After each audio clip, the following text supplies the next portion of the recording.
نحمده ونصلي ونسلم على رسوله الكريم أما بعد فأعوذ بالله السميع العليم من الشيطان الرجيم بسم الله الرحمن الرحيم محمد رسول الله والذين معه أشداء على الكفار رحماء بينهم تراهم ركعا سجدا. اللہ کے نبی محمد رسول اللہ صلی اللہ علیہ وسلم اس دنیا کے لیے اسوہ ہدایت اور اس دنیا کے لیے ہدایت کا معیار بن کے تشریف لائے. نبی کریم صلی اللہ علیہ وسلم جب اس دنیا میں آئے تو آپ علیہ السلام کو نہ صرف انسانوں میں پہچانا بلکہ آپ علیہ السلام کی آمد سے قبل انسانوں کے علاوہ رحمت کائنات کی شخصیت کو پہچان جو رکھتے تھے انسانوں کے ساتھ ساتھ میرے پیغمبر کی پہچان پتھروں کو بھی تھی. اس کی دلیل کیا ہے؟ مسلم شریف میں حدیث ہے رحمت کائنات محمد رسول اللہ صلی اللہ علیہ وسلم فرماتے ہیں لوگوں میں آج بھی اس پتھر کو جانتا ہوں جس پتھر کے پاس سے میں نبوت سے پہلے گزرتا تھا اور جیسے ہی میں ان پتھر کے پاس سے گزرتا تو وہ پتھر مجھے سلام کیا. ابھی نبوت آئی نہیں ہے, ابھی رحمت کائنات شاید اس دنیا میں تشریف نہیں لائے کہ اللہ اعلان کر کے کہتے ہیں یہ تو وہ آنے والا آیا ہے کہ جس کے تذکرے ہم نے تورات اور انجیل میں کر دیے تھے. آج وہ آیا ہے کہ جو ایک صدی کا بڑا بن کے نہیں آیا, ایک علاقے کا بڑا بن کے نہیں آیا, ایک بستی کا بڑا بن کے نہیں آیا, آج وہ آیا ہے جو دو جہانوں کا پیغمبر اور بڑا بن گیا. آج وہ آیا ہے کہ جس کے جانے کے بعد عرب کے سب سے بڑے شاعر متنبی نے یہ بات کہی مَازَتِ الدُّهُورُ وَمَا أَتَيْنَا بِمِثْلِهِ وَلَقَدْ أَضَافَ جَسْنَا عَنْ نُزَرَائِهِ. کیا معنی اور مفہوم ہے؟ اللہ کے حبیب آپ کو آئے اس دنیا میں آئے تو بہار آئی اور جب آپ دنیا سے چلے گئے گویا ساری روشنیاں اور ساری رحمتیں اپنے ساتھ لی. لیکن ایک بات یہ ہے کہ اللہ کے حبیب صلی اللہ علیہ وسلم آپ کے آنے کے ساتھ آپ کے جیسا اس جہاں میں نہ آپ سے پہلے کوئی آیا نہ آپ کے بعد کوئی آئے گا, اور ہماری آنکھیں ڈھونڈ ڈھونڈ کے تھک گئی ہیں. ہماری آنکھوں نے آپ کے جیسا پایا نہیں اس لیے کہ آپ کے جیسا میرے رب نے دوسرا اپنی مخلوق میں بنایا ہی نہیں. یہ میرے پیغمبر, اور اس غلطی کو نکالیے اپنے ذہن سے,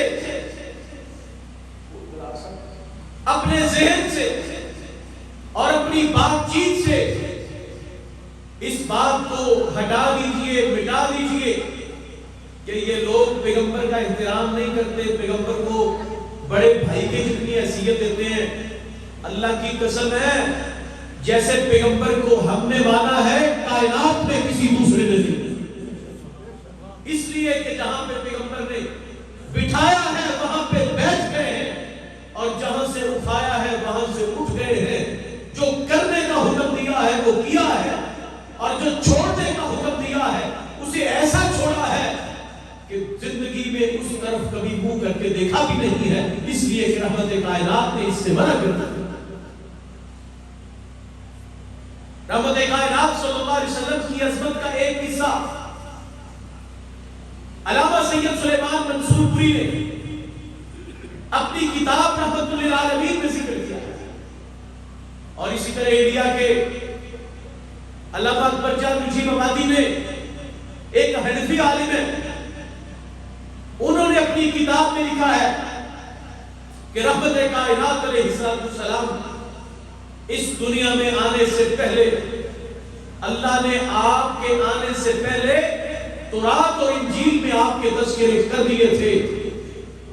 سنیے، سیدنا سلمان فارسی رضی اللہ تعالیٰ عنہ کا نام آپ نے سن رکھا ہے، کون؟ سیدنا سلمان بولے رضی اللہ تعالیٰ، عیسائی ہے، اور عیسائیوں سے بھی پہلے سیدنا سلیمان فارسی کا جو مذہب ہے آگ کے پجاری تھے، آگ کے پارسی مذہب سے تعلق رکھتے تھے۔ تو جناب سلمان فارسی جب اپنے گھر سے نکلتے تو کسی کے ہاں ملازمت کرنے کے لیے، نوکری کرنے کے لیے جاتے، ابھی نوجوان تھے کہ آپ کی ملاقات عیسائیوں کے ایک پادری سے ہوئی۔ یہ پادری اپنی عمر کے آخری سال گزار رہا تھا، بوڑھا ہو چکا تھا۔ جناب سلمان فارسی رضی اللہ تعالیٰ عنہ بات یہ کر رہا ہوں کہ رحمت کائنات ابھی اس دنیا میں آئے نہیں ہے، انسان بھی پہچانتے ہیں اور پتھر بھی میرے پیغمبر کو جانتے ہیں صلی اللہ علیہ وسلم۔ جناب سلمان فارسی آتے جاتے، صبح گھر سے آتے نوکری کرنے کے لیے، شام کو واپس جاتے، ابھی نوجوان تھے، ملاقات ایک عیسائی پادری سے ہو گئی۔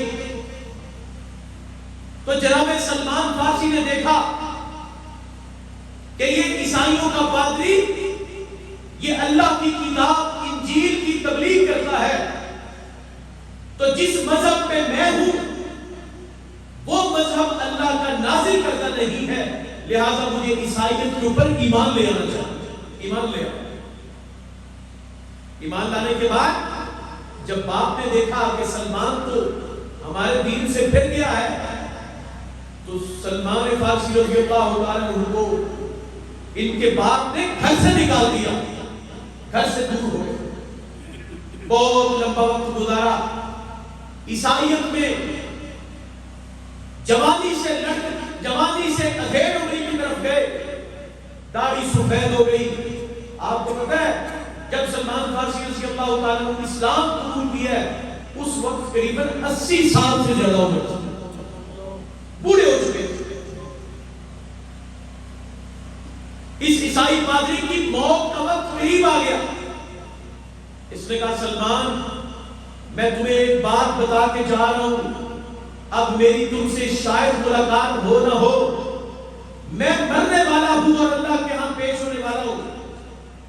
ایک عرب کی سرزمین ہے، عرب کی سرزمین میں ایک بستی ہے کھجوروں والی، جسے مدینہ کہتے ہیں، یثرب کہتے تھے پہلے۔ اس بستی میں ایک رسول آئے گا، تمہیں موقع ملے اگر تمہاری زندگی میں وہ رسول آ جائے تو جا کے اس رسول کے ہاتھ میں ایمان لے آ کے اسلام قبول کر لینا، اللہ کی نجات کا راستہ اسی رسول کے پاس ہے، نجات کا راستہ اس رسول کے پاس ہے۔ جناب سلمان فارسی رضی اللہ تعالیٰ عنہ ایک لمبا وقت گزرا،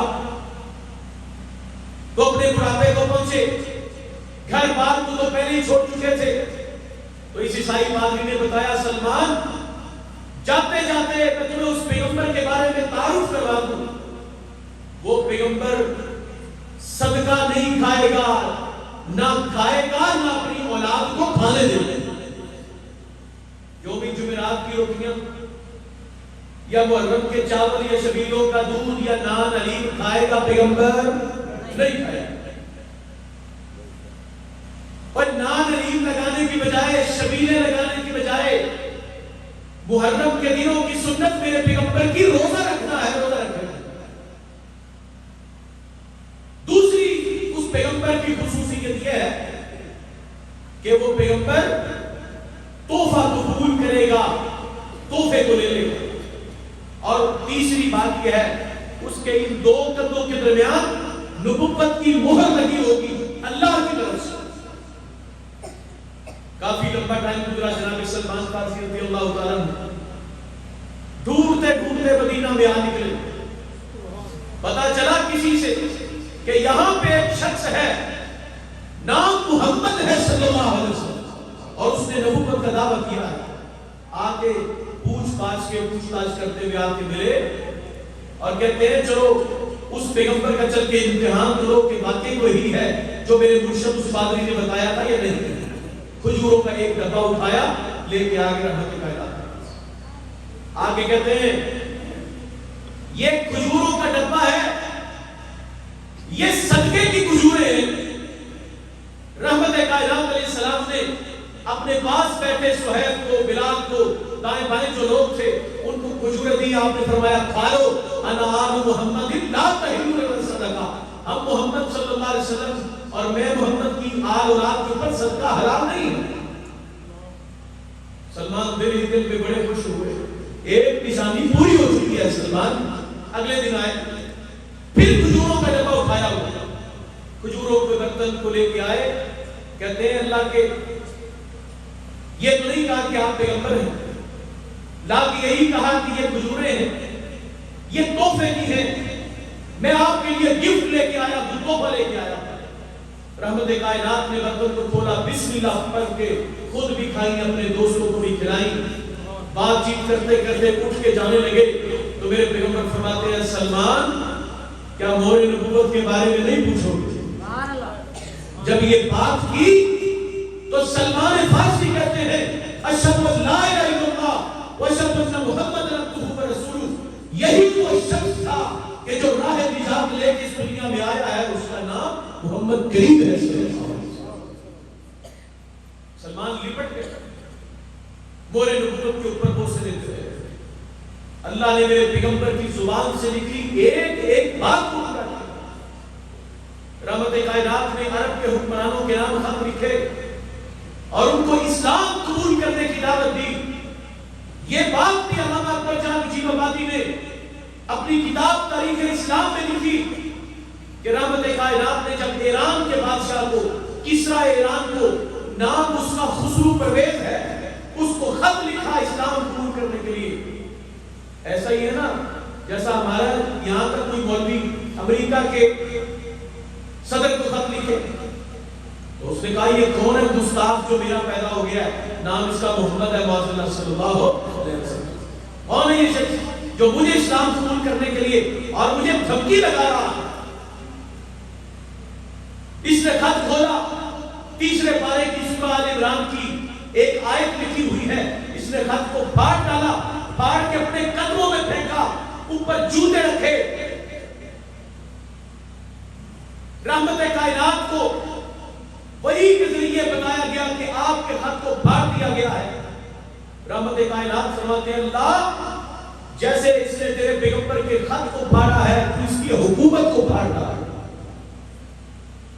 اس نے فوج روانہ کی, پولیس بھیجی کہ جاؤ مدینے میں جاؤ اور جس کا نام محمد ہے اسے پکڑ کے لے آؤ, گرفتار کر کے میرے پاس لے آؤ. یہ کیا جانتا تھا آج اس چہرے سے اور ان ہونٹوں سے وہ لفظ نکلے ہیں کہ جن سے نکلے ہوئے لفظ میرا رب ٹالتا نہیں. یہ آیا رحمت کائنات کے پاس, ان کی فوج آئی, حالانکہ یہ گرفتار کرنے آئے تھے. یہ 100 لوگ تھے. رحمت کائنات چاہتے تو ان 100 لوگوں کی بوٹیاں بنا دیتے, چاہتے تو ان کا ٹکڑے ٹکڑے ان کے کروا دیتے. یہ گرفتار کرنے آئے ہیں. میرے پیغمبر فرماتے ہیں جاؤ ابھی سو آرام کرو, اس لیے کہ تمہیں تھکے ہوئے آئے ہو, آرام کی ضرورت ہے, آرام کرو. یہ جا کے سوئے صحابہ سے کہا یہ اگرچہ مجھے گرفتار کرنے آئے ہیں لیکن تم نے انہیں کچھ نہیں کہنا, انہیں کھانا کھلاؤ, اچھی مہمان نوازی کرنا, یہ تمہارے پیغمبر کی سنت صلی اللہ علیہ وسلم.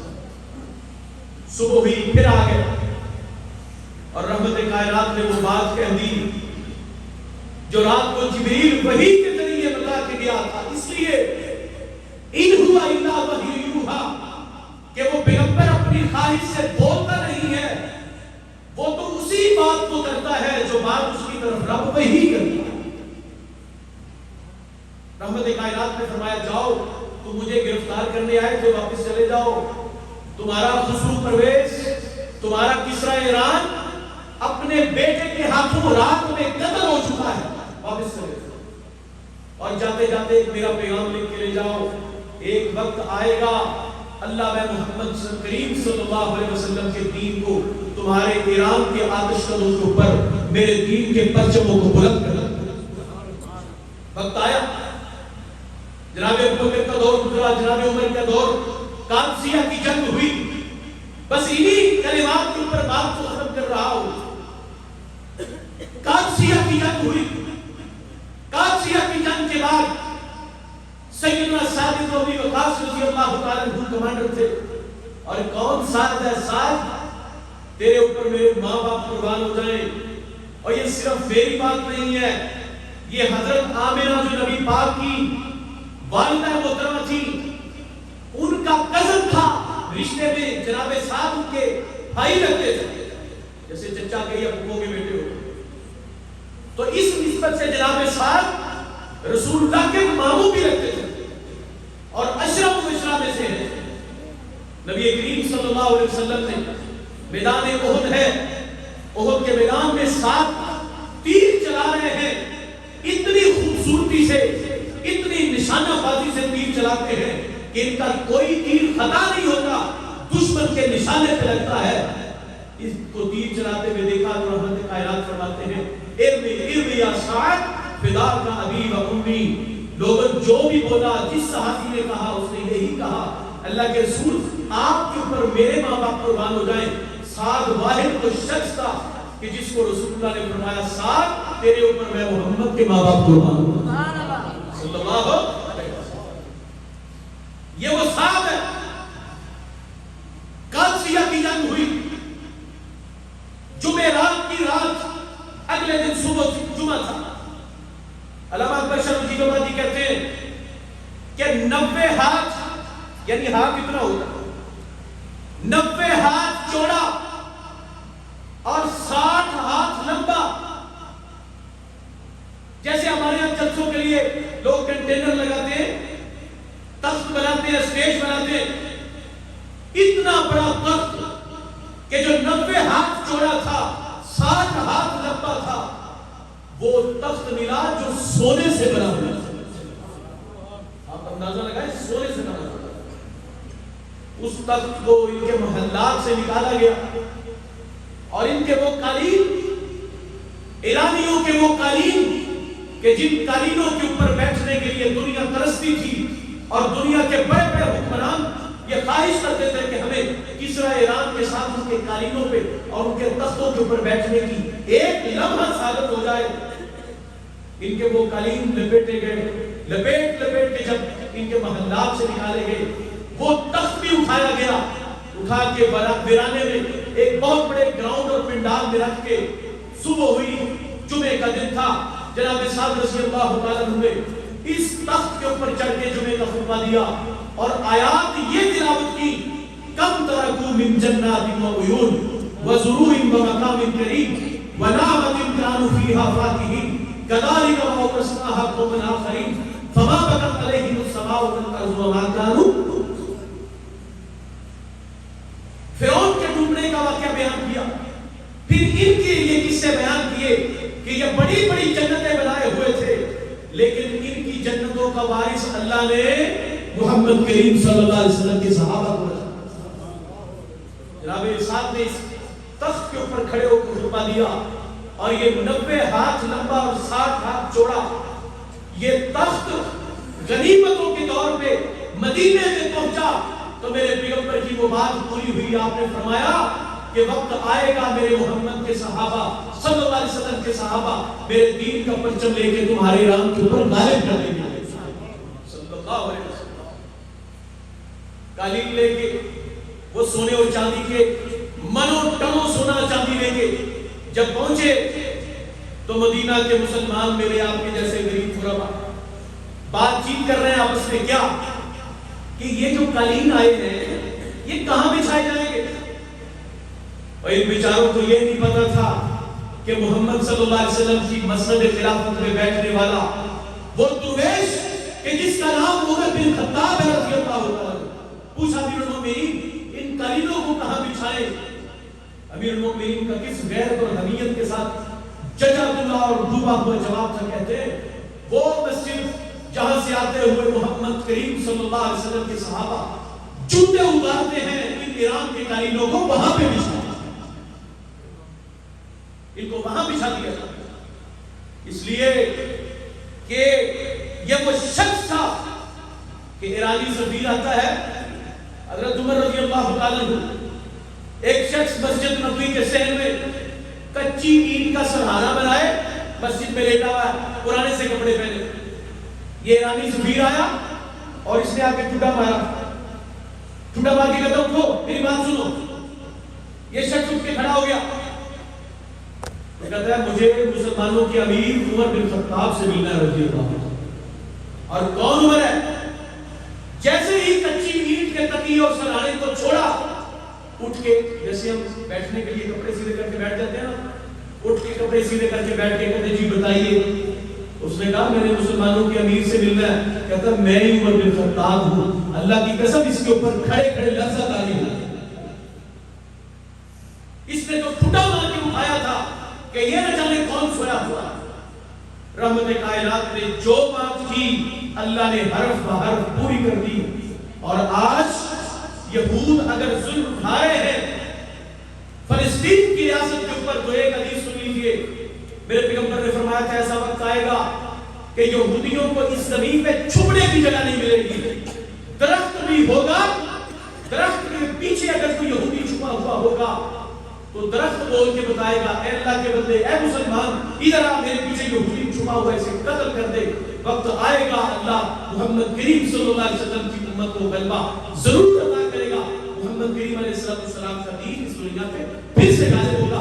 اللہ مجھے اور آپ کے لیے اس غلبے کے لیے توفیق اور کوشش اور محنت کرنے کی توفیق۔ سبحان ربک رب العزت عما یصفون۔